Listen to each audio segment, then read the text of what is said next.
it's really a fantastic looking building, and we believe can be fully restored at a fairly reasonable cost. So it's certainly worth preserving and enhancing that facade alone, just for the beauty of it and the location and then the function behind it. So all those things will play together to really make an exciting space.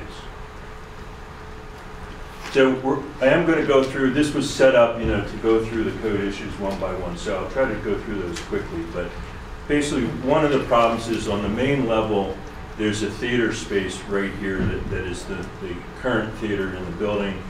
It relies on an egress here into a narrow alley, and that egress is not legal by any way we can imagine.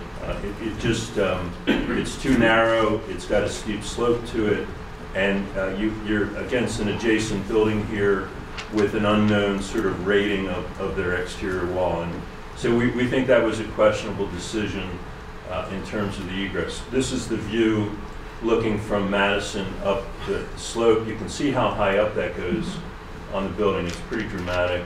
And then this is the view looking back. So you're really walking between these columns, brick piers, and this exterior siding. And we just didn't like the look of it from the minute we saw it. The other problem is only half the building was essentially renovated, which is the theater side. Lower level here, and then the first floor here. This is the classroom space at the lower level. This is the Madison side on the right. And you come in, you come down a set of stairs to what was referred to as the glass wall into an educational or classroom type space. And then at the first floor street level, you come in and you're able to come in through here and enter this theater with a stage. But the whole front of the building was not renovated. And that includes this stairwell here, which serves all of the levels of the building. So it comes up to the second floor, and then it even serves a room up on the third level here. And that stair has some incredibly beautiful, ornate details in the woodwork, but it's a complete mess. It's not code enclosed. It has partial construction. You can see, a sheet of drywall with some studs here. There's a bunch of really ugly details in terms of, it just looks bad, and it has a foam product that's used to caulk some of the facade. I'm sorry, the enclosure. You can see it's just, first of all, it appears to everyone that this is the wrong material. It's not a proper fire stop material. It was really poorly installed. It just looks horrible, and we don't see really any good way of saving this stair. It's wood construction. It's probably not going to support the kind of loading that it needs to. So we do see definite problems with this front stair. Another view of it, you can see there are window openings. They're caulked up as well, and that just shows you it's not a rated enclosure. So this stair has to be fully enclosed. Probably has to be 2-hour because it's supporting 4 levels of floor levels, and it just can't do it in its present state. Now, the other thing is on the large meeting room, which is up on the second level, you can see a little bit of a tiered arrangement here that was part of the Masonic meeting room. Currently, you have an exit to the front to that stair that you just saw, but you also have, I guess, what's an exit, but it leads onto a roof. So essentially, we don't have 2 legal means of egress, and that is a definite problem for having people in that space. So that's something we would want to address. Now, this stair did come up to that roof level, so if we can make that connection from the room to that stair, we could potentially get the 2 means of egress that we need. Here's a view of it up on the roof. Here's that door that we were just looking at. Coming out to you. The stair that I showed you is right behind you. There's the stair. This is part of a facade that's put on the Madison side. There's access to an elevator through that door, and that's the stair entry. The thing that's been called the glass wall is it's really just, it is just a dividing wall. However, in the way it was originally designed, this stair also had to be enclosed. I'll show you, there's a better slide a few further down that essentially there's an enclosed stair, I'm sorry, an open stair at this corner. So this stair had to be enclosed. You're only allowed 50% of your stairs to be open. So at any one floor level or from any one major space, you're allowed a maximum of one open stair, and you have to have then one closed stair, because most of the floor levels need two means of egress. So because this stair in this corner, which you can't see in this plan yet, was open, this stair had to be enclosed. So they had they wanted a glass wall into the classroom. And so what they did is they put what's called a water curtain by putting sprinkler heads along the glass. And the idea is that the water keeps the glass cool enough to survive a fire for 2 hours, or whatever the rating of this wall was. The problem is it's not installed properly. So here's the glass wall. You're sitting in the classroom here. You're looking at the stair coming down, and that wall there should have sprinkler heads on both sides of the glass wall, and they should be spaced at no greater than 3 or 4 feet. I forget the exact number at this moment, but it should really hit every bay of glass, and you should not have these horizontal mullions here either. The water should be able to wash the glass as a curtain. This is a view looking down the stair, and then these are the heads, and you can see they're improperly placed. They're not at the right spacing, and they're not on both sides of the wall. They're only on the sort of public side, the stair side of the glass. So it was just improperly done. Our suggested fix makes that whole issue go away. So a lot of the cost that's in the Remington report is to make this code compliant. There's a much easier way to tackle that, so we don't have to spend that kind of money on the glass wall. The glass itself is fine. It looks very nice, and we want to make use of it. So this is sort of a diagram of all the points of circulation through the main levels. So you can see that's that glass wall there with that open stair that has to be enclosed. This is the elevator. You can see it comes up to all 3 levels. And then this is actually the roof level here. We've got the front stair that we talked about, actually serves 4 levels because there's 1 level above this. And then a passenger elevator was placed right here, which on the first level, that forms the end of the galley, or gallery, I guess. It's like a part lobby, part circulation element that I'll show you a picture of in a moment. And then this is that other stair. So this stair is also open.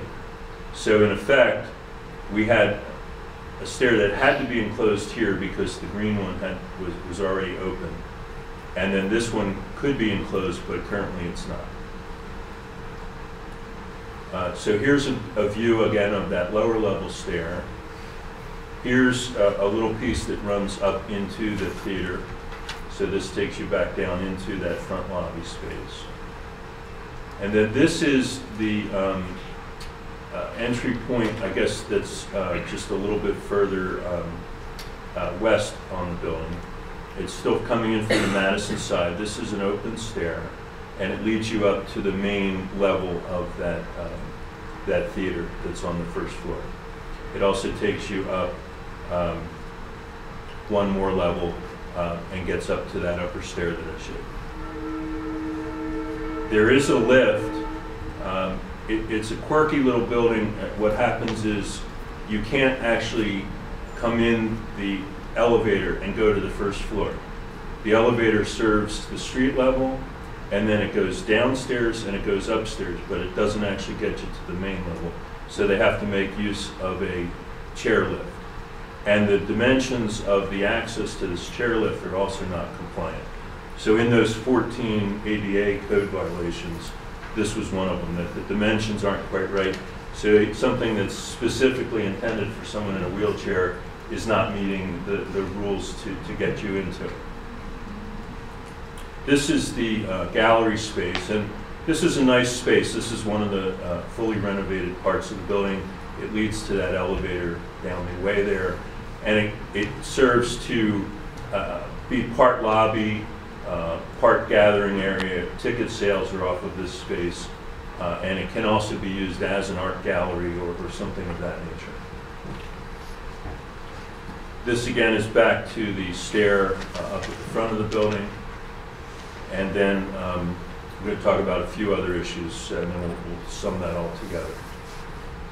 One of the things with this theater here is that the stage is really pretty minimal. It's really, I would call it a platform, not a stage. It doesn't have fly space. It has one set of curtains. It's probably not actually allowed to have that set of curtains, but there's just one set. It's not a huge problem in terms of codes. But it's pretty small. This is only less than 15 feet deep. I think that says 28 feet, something like that, in length. I can read it on here. 26 feet, 7 inches. So it's not very large. There's another chair lift to get you up on the stage. I really don't like the placement of that lift.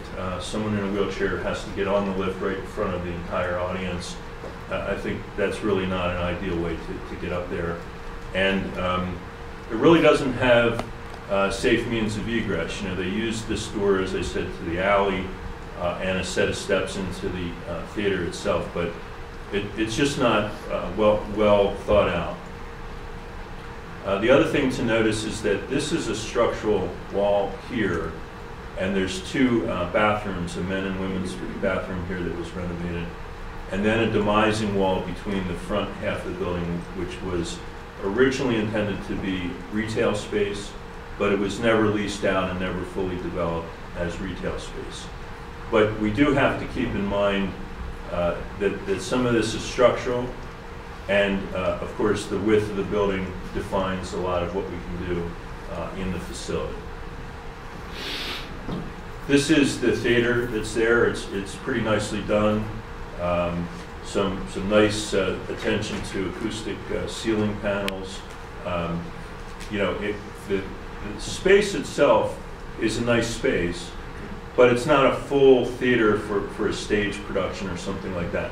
It can certainly be used for smaller performances. It could be used for small musical gatherings. It could be used for a lecture space. So it does have a lot of functionality to it, but it doesn't satisfy maybe all of the needs that we perceived. Here's a view from the side. You can see it's not a real high stage front, and certainly not very deep.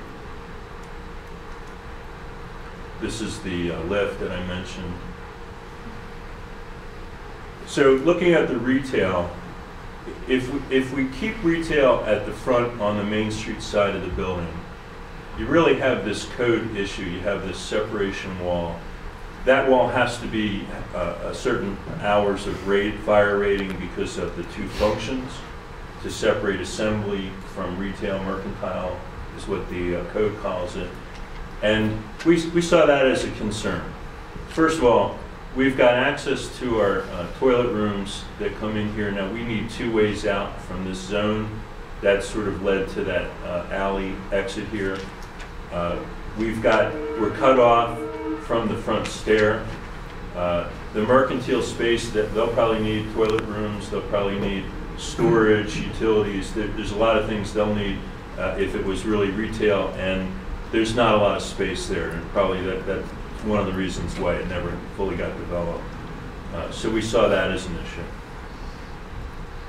And here's, I think I have one or two shots here, just one inside, and then that's the Main Street facade. Again, some really nice details with the glass, terracotta tiling, and some really incredible details around the building.